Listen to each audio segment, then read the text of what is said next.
I am Ronald Bisaso, and the principal investigator with a team highlighted on this slide, where we deal with pedagogical leadership for academic staff in higher education institutions to enhance graduate work readiness and transition to work.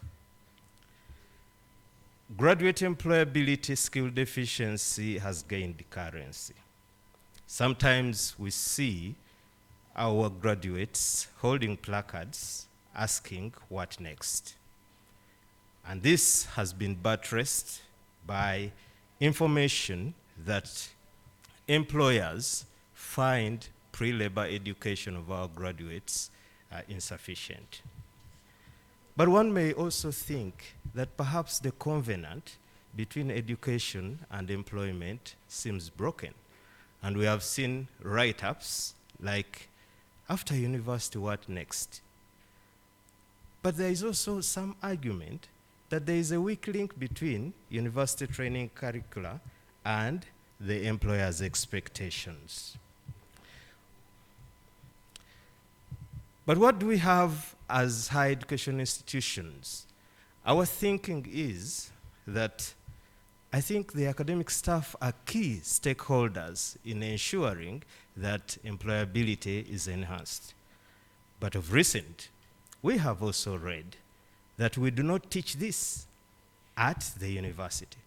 A very illuminating title.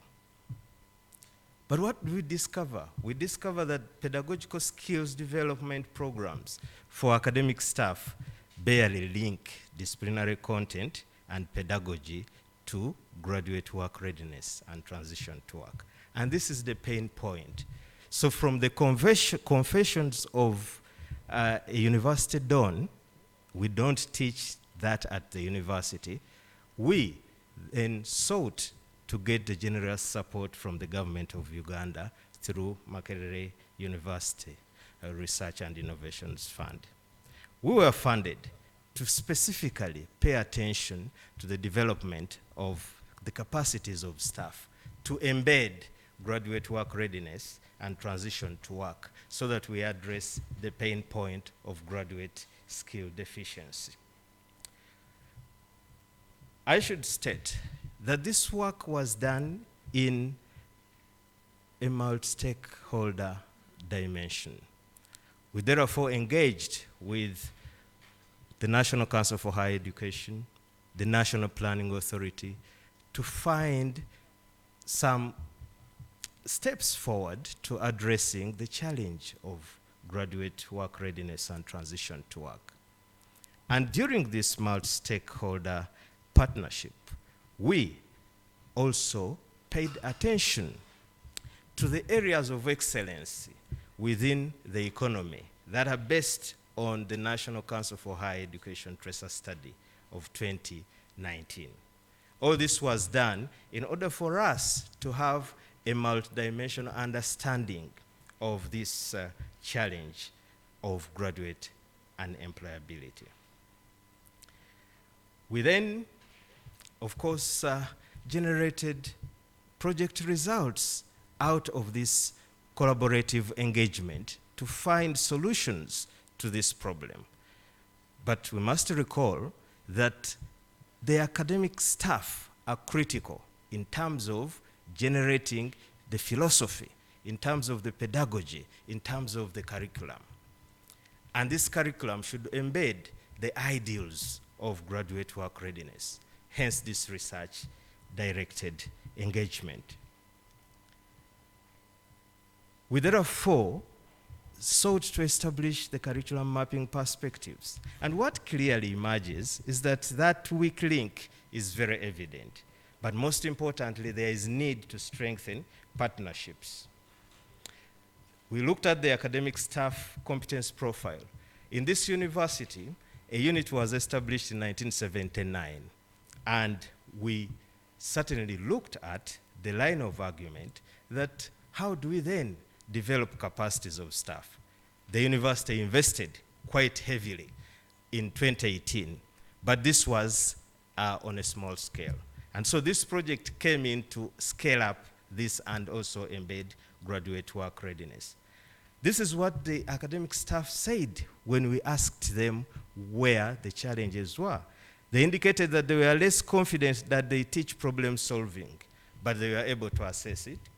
They highlighted some of the non-placement activities that you can carry on campus, but which were considered less important. And therefore, this spoke directly to the whole notion of we do not teach this at the university. But we also reached out to the pedagogical leadership facilitators who were participating in the 2018 pedagogical skills workshops. And they indicated that during and post-COVID, we actually need some skill sets, including competence-based curriculum development, authentic curriculum design, multimodal assessment, and thankfully, the university has taken up this. But we will need training over and over again as academic staff here and beyond. We then asked the employers what requirements. They indicated that they really wanted their graduates to be able to deal with problem solving.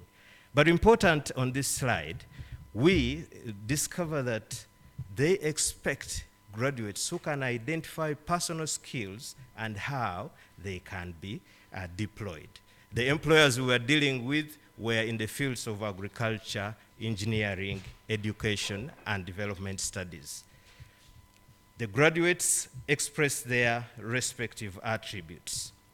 But what is key is that the skills they found most important were developing initiative and enterprise by being creative in addressing challenges. And indeed, this we can already see a graduate of agriculture in the garden being interviewed. The way forward. This project's key output, was a program that would sustainably develop the capacities of academic staff in work-integrated learning. This has been developed in form of a postgraduate diploma in higher education pedagogy. We look forward to course enhancement processes. And we also expect institutions to adopt a work-integrated learning curriculum model. And this is in line with the National Development Plan 3. And finally, we expect universities to integrate employability standards and guidelines by collaborating with the accreditation agencies so that the programs that we develop pay attention to the pain point of graduate work readiness and transition to work. As we conclude, we generated a framework, which we call the Plasher-Wheel framework, which clearly indicates the need for all stakeholders to collaborate because the issues of graduate work readiness and transition to work cannot be left to a single stakeholder. And the only link between the university and the respective stakeholders is work-integrated learning, where academic staff can even have the opportunity to have sabbaticals in the practice world. Thank you.